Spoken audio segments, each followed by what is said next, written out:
This is episode 925 of Cut the Clutter. And if you go to our playlist, check out 716 and 857.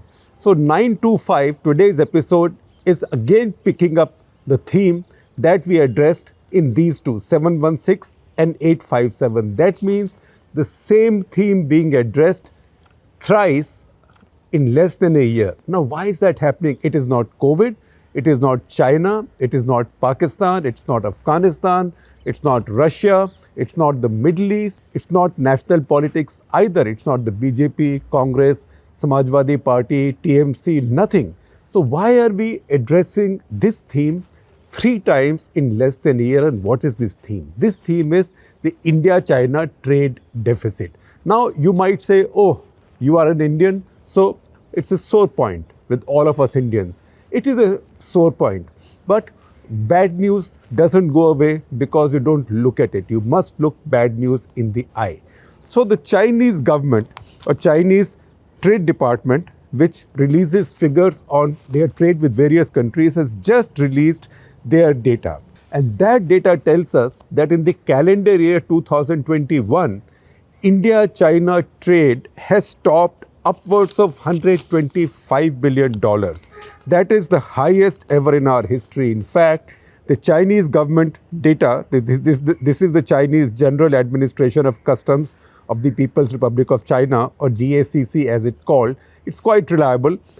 They tell us that in 2021, the calendar year, remember, it's different from our financial year, which will end on March 31. In the calendar year, our overall trade was $125.66 billion. It is the highest ever in history. However, that is not the headline. The headline is that out of this, China's exports to India are almost $100 billion. Almost $100 billion. It's been counted up to 97.52. And once you pick up the other details, etc., this will get to $100 billion. That's how much we have imported from China in this calendar year, after making all those noises about boycotting Chinese goods, about getting over our dependence on imports from China, banning TikTok, etc., etc. So you know what? We might have banned TikTok, and that makes for a nice, cute headline, and say, oh, we banned TikTok, we taught the Chinese a lesson. But look at the data on the other hand of what we have imported more. We have imported enormous amounts of more smartphones, for example, from China. If I again look at the data or look at the details from General Administration of Customs of the PRC and read a story also that our diplomatic correspondent Nanima Basu has done on this today, the biggest chunk of India's imports from China is electrical and electronic goods, including smartphones and storage units, right? So that dependence is almost total. Telecommunication equipment, automobile components, machine tools, specialty chemicals, and most importantly, what is called as APIs. APIs is active pharmaceutical ingredients, without which medications cannot be made. Now, India may be the world leader in generic formulations, right? Everybody talks about it. The Prime Minister has talked about it, pharmacy of the world. But behind the pharmacy of the world is another pharmacy of the world. Fortunately or unfortunately, fortunately because people get drugs, not just in India, but elsewhere at reasonable prices. India manufactures the cheapest drugs. But unfortunate also because for India to manufacture these drugs, they have to import its basic raw material, or what is called as active pharmaceutical ingredients, from China. So that is again a major component. Now we'll get the more precise data in the next few weeks, but it looks like a total import of APIs from China this year will exceed probably more than 25,000 crore rupees, or more than $3 billion. Now, these are not even APIs going into the most expensive drugs, but these are APIs going into the most used drugs. Now, what drugs are these? Metformin. Metformin is the cheapest drug for diabetes. Cheapest, and also it is the most easily available and also the longest used, so the safest. It's been used for almost 60 years. Anybody even at the first stage of diabetes, in fact, in many countries, even the pre-diabetic level is given metformin. It's also used for some other hormonal disorders like polycystic ovary syndrome, but very commonly used and a very cheap drug, the cheapest diabetic drug probably. Now that also, it is manufactured in bulk, it's consumed in bulk, enormous amounts. The APIs mostly come from China. So India imports the raw material from China and manufactures. So Indian drug makers can sell this. Ranitidine, antacid, right? Zantac, Zintac, Rantac, whatever you call it, it sells under a multitude of brand names. Ranitidine, the main source of the active pharmaceutical ingredient or the raw material for ranitidine is China. So your dependence is quite total. The biggest selling drug and the most important drug these days in the phase of fevers. Fevers means one wave of COVID comes, second wave comes, third wave comes. What do doctors tell you to take? Paracetamol, right? Everybody takes paracetamol, and we had a story a while back on how an Indian manufacturer who made Dolo has beaten the well-established MNC brand Crocin in India. But whether it's Crocin or Dolo or Panadol or any of these things, they are all made from paracetamol, for which also the basic ingredient API is imported from China. So remember, next time you pop a Dolo or you pop a Crocin, the powder in it, I'm now oversimplifying it, but basically the basic samagri in it, the material in this came from China. That dependence is almost total. Cephalosporins or cephalosporins, depending on how you pronounce it, antibiotics, penicillin and many penicillin-based antibiotics, azithromycin, something that Donald Trump had recommended very strongly for COVID to begin with. But azithromycin is something which is used very commonly for throat infections, all kinds of infections, but particularly throat and upper respiratory tract infections in India. It's one of the commonest antibiotics in India, azithromycin. So many penicillin-based, like ampicillin, etc., antibiotics, because penicillin has many derivatives. All these manufacturers in India depend on imports of APIs from China. Now, why did this happen? It's not just these. Even ingredients that are used as preservatives in drugs. When you pick up your bottle or your package of drugs or medications, and read the ingredients, you will find some ingredients featuring there very commonly, like potassium metabisulfite, sodium propylparaben, sodium benzoate. Now, if you see carefully, they'll say these are not active ingredients, which means these are not the medicines which are going and working in your body, but these keep those medicines together. They are like preservatives. A lot of these are needed for all kinds of drugs. Most of these are imported from China.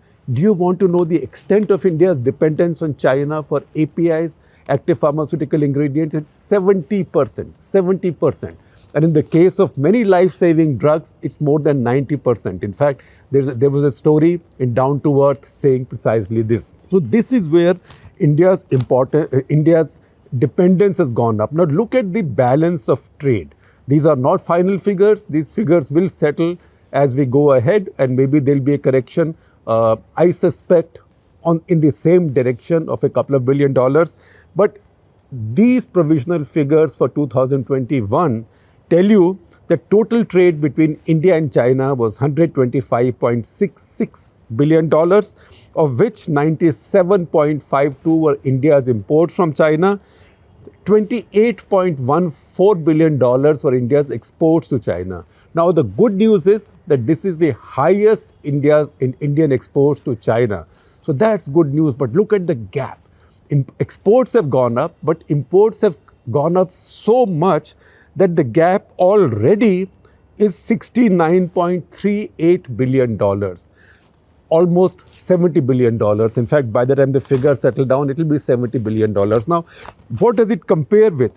If you want to see India's highest ever import deficit with China, India's highest ever import deficit China was in the financial year 2017-18. It was $62.9 billion, precisely $62.9 billion. So now we are heading for an heading for a trade deficit from China, which is 15%, at least 15% of our previous highest. Now that tells you the gap widening despite all the efforts. And we know we have to be fair that Make in India, import substitution, all these things take time. But we have to also think about whether these are the right approaches for us to take. Is it better to try and substitute what's available cheap overseas, or is it better to try and manufacture other things more efficiently that you can export to balance your trade? So those are questions that will be raised now. Now, as you would expect, the Chinese official media or Chinese state-owned media, particularly Global Times, primarily used by the Chinese Communist Party to troll those countries they are not very friendly with, or countries that are not very friendly with China. So Global Times has said, see, this data tells you that India is unable to reduce its dependence on Chinese markets, right? The fact is India isn't, because India is also having to import a lot of fertilizers, a lot of urea, ammonium sulfate from China. Again, what is the answer? Is the answer to start producing more of that, which might in turn only mean that you will import more of crude oil from someplace? Or is it better to start manufacturing other things and exporting them to China and seek market access and make that market access a kind of a condition to continuing your imports from China? That is something that people wiser than me will decide in the course of time. Now, in 2021, we had seen this trade deficit come down to $39 billion. And, people thought that, okay, maybe Modi government's boycotts, etc., and discouraging imports from China, particularly after Galwan, are working. But this only happened because that was a year of very low negative economic growth. Repeated lockdowns had actually thrown the economy completely out of gear. So Indian industry, Indian manufacturers were importing less and less. And that's why blip on the downside literally, but on the upside principally came up. So India's import deficit, trade deficit with China came down in 2021. Now it has gone up. It's gone up way beyond it's ever been in the past. So these are things that we needed to take notice of. If you see the last two episodes that we talked about, in the first one, that is 716, we had also explained to you how India is becoming a kind of colony of China economically.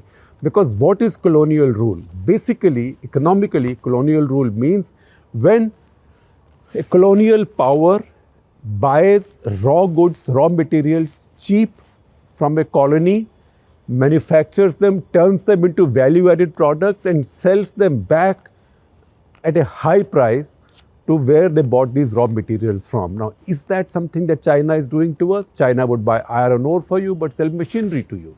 So a lot of that is going on, and I think those are areas that need addressing. But as I said earlier, people wiser than me, wiser than us will address these. But for all the rest of us, it's very important to look at the news, to look at the data, no matter how unfriendly it might be or no matter how much it might irritate us. This is the reality.